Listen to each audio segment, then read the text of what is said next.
My sermon passage is Amos chapter 5, verses 18 to 24. The prophet Amos said, "Woe to you who desire the day of the Lord. Why would you have the day of the Lord?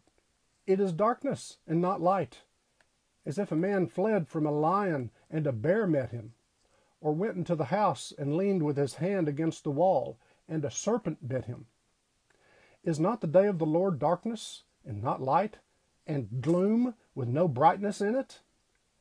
Then the prophet, speaking for God, continued, I despise your feasts, and I take no delight in your solemn assemblies.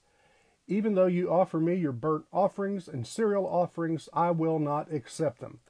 And the peace offerings of your fatted beasts I will not look upon. Take away from me the noise of your songs. To the melody of your harps I will not listen. But let justice roll down like waters, and righteousness like an ever-flowing stream. The word of the Lord. Thanks be to God. May God grant us wisdom and courage for interpretation.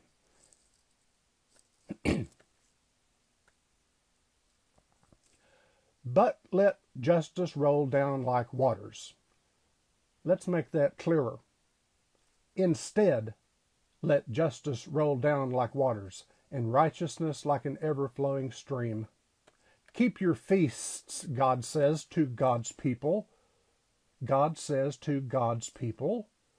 That's important. Amos, called to prophesy, first does condemn the neighbors of Judah and Israel for their transgressions, but here it's Israel itself being singed by the wrath of God. Keep your feasts and festivals, keep your assemblies, keep your offerings, keep your singing. Instead, let justice roll down like waters, and righteousness like an ever-flowing stream. Thus does Amos, called to speak out, set the standard for fiery social justice preaching to and against the religious. Amos denied being a prophet. He was a small-town man who raised livestock, probably sheep, and he kept an orchard. Not a prophet. At least not part of the professional class of prophets known to kowtow to corrupt kings and ignore injustices dealt by wealthy and leading men. But God called Amos to step way out of his country comfort zone, to head into the city, and to call them to account for their transgressions, their social sins. Them. Now, before we can decide what there might be for us here in the 21st century in this ancient passage, we have to know or remember who they were in the 8th century BCE, some 2,800 years ago. 2,800 years ago. But the proverb in some ways is true. The more things change, the more they stay the same. Or maybe it's better to say the more things change around people, the more people stay the same. Then and now, lots of them were messed up, and they needed to be warned. Remember, at this time in the history of the Jewish people, there were two kingdoms, Israel and Judah. Jerusalem was the southern capital in Judah, where the temple was. In Israel, in the north, the capital was the city of Samaria, maybe 75 miles north of Jerusalem. Amos was preaching in Samaria, the capital of Israel, in the north, as an outsider. He was from a place called Tekoa in the south, in Judah. There was no temple in Israel. Up there, people worshipped God in the old ways, in several places, at different shrines. They had the luxury to do so, to worship all over the place. So they did. And that's one of the things that Amos was on their case about. They were ignoring the reformation of centralized worship at the temple. They were doing their own thing, not what was thought, at least in the South, to be God's thing. It happens when times are easy. National and religious practices are allowed to drift. War can change it. A disease can change it, say a pandemic. But this was a rare time of peace for Israel. For generations, Israel had king after king and dynasty after dynasty, mostly short-lived, most ending in abrupt takeovers or violence. But at this time, there was stability and peace in the whole region. Israel was getting along with Judah, and the empires that later would defeat both Israel and Judah hadn't yet come along. The economy was booming, and Israel was growing. Israel was great again. Times were good. But only a small upper class was successful, and they were living large. They ate large and they drank large. They built houses large, and they built other structures large, and they put together large estates by lending money to poor and middle-class people who couldn't pay it back, and then foreclosing on their property. But they were outwardly pious. They'd do things like, standing in front of a place of worship, holding up a scroll, awkwardly, upside down, for a photo op. They were very religious. Lots of pomp, lots of ceremony, lots of smells and bells. Since there was no temple in Israel, they had priests at several places of worship, and worship was a spectacle. They probably tried to outdo one another, the way megachurches seem to do. They were all blinded by their hubris. Priests, judges, elders, large landowners, and the equivalent in that day of presidents, CEOs, and chairmen of the board. They thought they could do no wrong. They thought they had God in their pocket. They mistook prosperity and the acclaim of their peers for God's blessing. But they couldn't see what Amos saw. They couldn't see what he said God showed him.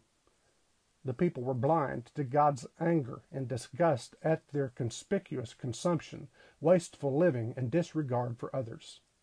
They were fat, happy, selfish, and mean, virtually daring God to step in on behalf of the people and against the top 1%. But Amos said God would step away and leave them to their sorry selves because their economy was rotten, their land use practices were unsustainable, their social safety net had come unraveled, their politics were corrupt, their judges were on the take, their ideology was self-indulgent, their theology was a joke, and their most famous religious leaders were frauds and fakes. It's like reading today's news. This passage is so fiery, so full of condemnation, that preachers sometimes go to one extreme or the other when they preach it. They preach it straight if they think their congregation is that far off track, and if they're brave, or they skip it altogether if they're not so brave.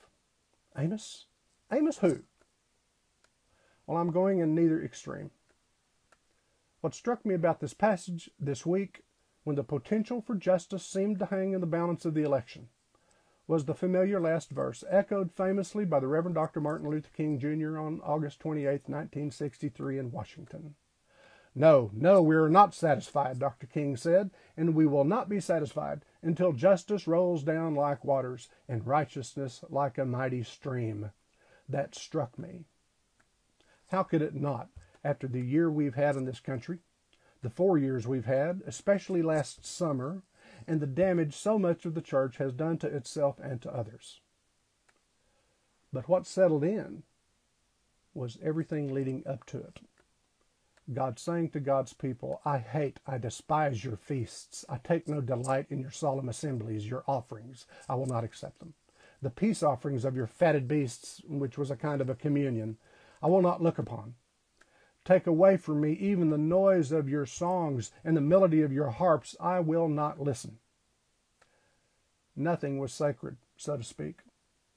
Earlier in chapter 5, Amos says none of Israel's sacred places were spared from God's anger at the unjust way people were being treated. Not Bethel, not Gilgal, not Beersheba. Now, if those place names don't ring any bells, or if they ring them faintly, Will Gaffney, a Lutheran Bible professor, has done the homework for us. He tied it all together. Bethel is where Abram's altar was, and Jacob's ladder, Rachel's death, and wartime Judge Deborah's judgment seat, prophetic perch, and command and control center, among other holy things. Gilgal is where Joshua parted the river Jordan just like Moses parted the sea, and where the wilderness wanderers paused for Passover, among other holy acts. Beersheba is where Abraham's well was, and Jacob's altar, and the boundary of Solomon's kingdom, among other holy sites. Is Amos saying that God despised and rejected all that holy ground? No. Gaffney says, the issue at stake for Amos is God's people giving more priority to the place for worship than to the one being worshipped. Amos is not saying that God hates worship. Amos is saying that God expects more than worship. Worship, wherever it takes place, without work in the world, has no point. Worship, wherever it takes place, isn't even a good start if it doesn't lead God's people out of themselves, ourselves, and our own comfortable communities, and to people in need. And people in need are everywhere. Take away from me even the noise of your songs and the melody of your music, God says, I will not listen. What an awful thing to say. What an awful thing to say, God. But that holy bombast is not why it settled in for me. God's rant against rites and rituals settled in this time when I studied it. In this year of the coronavirus, of social distancing, it'll be a year of not having church in the church house because it's the Christian thing to do. It settled in because we don't have any of those things right now. We have no festivals, no assemblies, no songs. We just have makeshift online worship. Behold. It's getting us by. It's getting us by. I think worshiping God actually is more for God's people than for God. That's partly why we miss singing and standing and sitting and standing and sitting and sharing joys and concerns in the peace of Christ and physically sharing communion together. We do miss our regular worship practices and rituals. Has coming together separately, virtually, given us some humility? Everybody needs a dose of humility sometimes. Amos zeroed in on the people's festivals, assemblies, and offerings to God, and the singing, which seems especially harsh. Even the singing. Even the singing. Few things are more personal in church life than how we worship. That's why so-called worship wars erupt. Old-time hymns versus contemporary music, choirs versus praise bands, screens versus no screens, liturgy versus free-form worship, and in lots of congregations right now, in-person worship versus online. As someone pointed out, how we worship, how we engage with one another, and what we give to God all speak volumes about who we are. And it stings to be told that those are not right or good enough. So it is no wonder that we have learned to tune out the likes of Amos. But we're tuning in. It's so important for us to hear what Amos is saying, especially now, to get a dose of humility, a vaccine against the viruses of pride, indifference, and comfort. Because with our usual religious practices on hold, we have nothing to distract us from the call of God, issued through Amos, reiterated by Dr. King, to let justice roll down like waters and righteousness like an ever-flowing stream. We're doing all right, I think. Not being able to come together to worship didn't keep us from coming together to donate to Black Lives Matter last summer. Not being able to come together to worship didn't keep us from coming together to register people to vote. Both of those great collective acts by this small congregation served justice, the biblical kind of justice. Biblical justice basically requires a process and framework for deciding who's in the right and who's in the wrong. Let me repeat that. Biblical justice basically requires a process and a framework for deciding who's in the right and who's in the wrong. When that happens, biblical justice has been done. And when it's done right in this country, constitutional and legal justice have been done. That's the root of justice. That's what we donated money for, and that's what we signed people up to vote for. And Not being able to come together to worship hasn't kept us from doing other kinds of work in church, individuals and in twos and threes. It hasn't kept us from having each other's backs, praying for one another, and saying and doing what we can to foster peace and civility, not only among ourselves, but among others we've encountered during these awful, contentious, politically farcical times. Lord knows it's not been easy. Lord knows I've failed to bridle my tongue sometimes, especially on social media. But I've owned up to it. I've owned up to it. I've made amends. That is not an expression of piety, empty or otherwise. It's the way things have to be. It's the way of righteousness and reconciliation. It's the only way of biblical righteousness, which is this. Biblical righteousness is living in right relationship with other people, every single other, as best we can, faithfully but faultily, and confessing. Faithful, faulty, confessing, repenting to God and to those we harm or neglect or mock or deride, those people we have sinned against in thought, word, and deed. That's righteousness. It's not a fixed standard, but a quality of life and a way of living. For us as Christians, the way of living is the way of Jesus, who knew the teachings of prophets like Amos and lived them to death, leaving us his example to follow. So, when we do get back to the church house, then what? Do we just go back to the way things were before? No way. We're going to keep being in person and online from now on. We have to be. There are people watching and listening and keeping up with us and pulling for us, praying for us and with us who would not be if we were only doing the things we did before. No turning back. No turning back. A long time ago, tuberculosis gave the church single-serving communion cups, and I'm sure it was traumatic. The coronavirus has given us little old Trinity Presbyterian online worship. But lest we get distracted by that, like the people of Israel were distracted by their worship practices, let us find ways to combine our reformed worship with reformed and rededicated service to the world, starting with the small world around our presently unused church house. Creston Hills is our home base. It's sacred space because of what God has done there with and through God's people. Trinity was a destination church.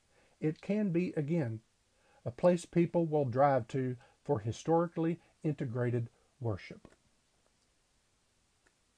We will be, I said happy, thrilled and excited to be back in our building whenever that comes. We will celebrate being back. We will finally celebrate Trinity's 60th year and its roots on the front lines of integration and the fight for social and racial justice and righteousness, right living with others. Sometime next year, thanks to generous donors, we'll have a new church sign to remind the neighborhood that we're present, but not just for worship. Our book of order summarizes the great ends of the church. They are: 1. The proclamation of the gospel for the salvation of humankind. 2.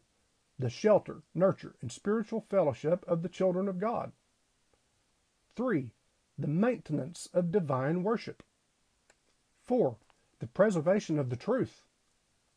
5. The promotion of social righteousness. And 6. The exhibition of the kingdom of heaven to the world. The pandemic has given us time to reflect, with none of our regular comforts of regular ritual and regular worship to distract us. I think we also have to rededicate ourselves to answering the call of God through Amos and Dr. King to let justice roll down like waters and righteousness like an ever-flowing stream, online and in Creston Hills and in Northeast Oklahoma City, starting for us right there at 2301 Northeast 23rd. It'll be a while. we have more time to reflect and to pray and to discern what's next. May the Lord stir our hearts, strengthen our hands and feet for the task, and show us the way. Amen.